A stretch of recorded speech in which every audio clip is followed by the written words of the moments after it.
আমি একদিন দুপুরে বাড়ির উঠানে বসেছিলাম। বেলা বেশ গরম ছিল, আর ঘরের মধ্যে একটু অস্বস্তিকর ঠান্ডা, কিন্তু উঠানের হাওয়ায় কিছুটা শীতলতা ছিল। আমি তখন বই পড়ছিলাম। মাঝে মাঝে গাছের ডালপালা নড়ে উঠছিল, যেন ভীষণ কিছু বলতে চাইছে, অথচ আমি কিছুই বুঝতে পারছিলাম না। হঠাৎ আমার চোখ পড়ল আমার ভাইয়ের দিকে। সে এক কোণায় দাঁড়িয়েছিল। চোখ দুটো ছিল একটু বড়, চাহনি ছিল অদ্ভুত। আমি প্রথমে কিছু বুঝতে পারিনি, কেন যেন মনে হয়েছিল সে আমাকে দেখতে দেখতে কিছু ভাবছে। কিছু অজানা অস্বস্তি মাথায় এলো, তবে আমি জানতাম না সেটা কি। আমার ভাইয়ের দিকে আরো ভালো করে তাকালাম। তার চোখের মধ্যে যেন একটি অদ্ভুত সুর ছিল, এক ধরনের চুপচাপ আবেগ, যা আমি আগে কখনো অনুভব করিনি। চোখ দুটি ছিল গভীর, কালো, এমন যেন সেই চোখের ভেতর একটি অজানা পৃথিবী লুকিয়ে আছে। সেই চোখের দৃষ্টি এতটাই তীক্ষ্ণ ছিল যে আমি নিজেকে এক ধরনের সংকোচ অনুভব করছিলাম। আমি চোখ ফিরিয়ে নিলাম, কিন্তু মনে হলো সেই দৃষ্টি এখনো আমার পিছু পিছু আসছে। বাড়ির মধ্যে অনেক মানুষ ছিল, কিন্তু আমি সবার মধ্যে শুধু তাকে দেখছিলাম।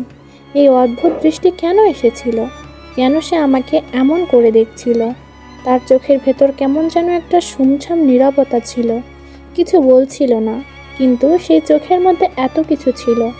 আমার মনে হলো এটি কোনো সাধারণ দৃষ্টি ছিল না। সে যেন কিছু অনুভব করছিল, যা আমি জানি না। হয়তো সে আমাকে ঠিক বুঝতে পারছিল না, যেমন আমি তাকে। আমি দৃষ্টি ফিরিয়ে তাকালাম, কিন্তু মনে হচ্ছিল সে যেন আমার ভেতরের সবচেয়ে গোপন অনুভূতিগুলো পড়তে চাইছে। ভাইয়ের দৃষ্টি তার মনের কথা বলছিল কিনা। মনে হচ্ছিল যেন সে কিছু অনুভব করছিল, কিন্তু প্রকাশ করতে পারছিল না। সেই চোখের মধ্যে যেন এক ধরনের চাপ ছিল, যেন কিছু বলার চেষ্টা করছে, কিন্তু ভাষায় প্রকাশ করা সম্ভব হচ্ছিল না। মাঝে মাঝে আমি ভাবতাম, এমনকি স্বপ্নেও যে দৃষ্টি আমার সাথে থাকতে পারে, তার অস্তিত্ব অনুভব করতে পারি।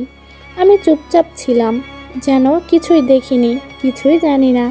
আমি জানতাম এ ধরনের পরিস্থিতিতে সবারই কিছু সময়ের জন্য চুপ থাকতে হয়, কিন্তু সে যে এমনভাবে তাকাচ্ছিল, তাতে মনে হচ্ছিল যেন সে আমাকে বুঝতে চাচ্ছিল, অথবা আমাকে জানার চেষ্টা করছিল। আমার ভাই এতটা গভীর মনোভাব নিয়ে আমাকে কখনো দেখেনি। এমনকি যখন আমরা ছোট ছিলাম, সে তখনকার দিনগুলোর চেয়ে অনেকটাই আলাদা হয়ে গেছে। আমার মনে হলো আমি জানি না সে কি ভাবছে, কিন্তু সেই চোখের দৃষ্টি যেন আমাকে এমন কিছু বলছে যা কখনো মুখ দিয়ে উচ্চারণ করা যাবে না। আমি অনেক সময় ভাবতাম, ভাইয়ের চোখের দিকে তাকিয়ে কি আমি তার মনোভাব বুঝতে পারবো? সে কি আমাকে এসব বলবে না? কিন্তু সে চোখের কথা কি কখনো আমাকে বোঝাতে পারবে? একসময় তার চুপচাপ দৃষ্টি আমাকে অস্বস্তি দিচ্ছিল। আমি অনুভব করলাম, নিজে কিছু বলতে না পারলেও আমি যেন তার হৃদয়ের কোথাও পৌঁছাতে চাচ্ছিলাম। কিন্তু একই সঙ্গে আমি অনুভব করলাম, এমন কিছু বলার মতো ভাষা আমার কাছে নেই। এটি শুধু একটি গোপন অনুভূতির মতো ছিল, যা হয়তো কখনো বাইরে বেরিয়ে আসবে না। আমি ধীরে ধীরে উঠে দাঁড়িয়ে বাড়ির ভেতরে চলে গেলাম, কিন্তু মনে হচ্ছিল কিছু একটা ঠিকঠাক হয়নি। কিছু একটা মনে আসছিল, কিন্তু তা প্রকাশ করার কোনো পথ ছিল না। কিন্তু ভাইয়ের সেই চোখ, সেই দৃষ্টি, আর তার মধ্যে লুকানো কোনো গভীর অনুভূতি, তা আমি কখনো ভুলতে পারবো না। তখন থেকে আমি মাঝে মাঝে তার দিকে তাকিয়ে বুঝতে চেষ্টা করতাম কিসের মধ্যে সেই দৃষ্টি লুকিয়ে থাকে। আমরা একে অপরকে খুব ভালো করে জানি, তবুও মাঝে মাঝে কিছু নতুন দৃষ্টিকোণ আমাদের সামনে আসে। হয়তো তার মধ্যে এমন কিছু ছিল যা আমি কখনো অনুভব করিনি, কিংবা কখনো বুঝতে পারিনি। যতবারই আমি তার দিকে তাকাই, ততবারই মনে হয় তার চোখের ভেতর কিছু একটা আছে, যা এখনো আমাকে অজানা। সে যদি সেই অনুভূতি প্রকাশ করত, তবে হয়তো আমি বুঝতে পারতাম, কিন্তু হয়তো সে জানতো না কিভাবে এটি প্রকাশ করতে হবে। তখন থেকেই আমার মনে হতো ভাইয়ের সঙ্গে কোনো একটি অদ্ভুত সম্পর্ক তৈরি হচ্ছে, যা কেবল অনুভূতির মাধ্যমে প্রকাশিত হবে, শব্দ দিয়ে নয়।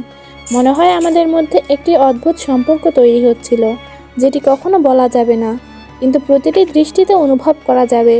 ভাইয়ের চোখের সেই অদ্ভুত দৃষ্টি, তার মনের গভীরতা এবং তার সহানুভূতির অজ্ঞেয়তা আমাকে আজও ভাবায়।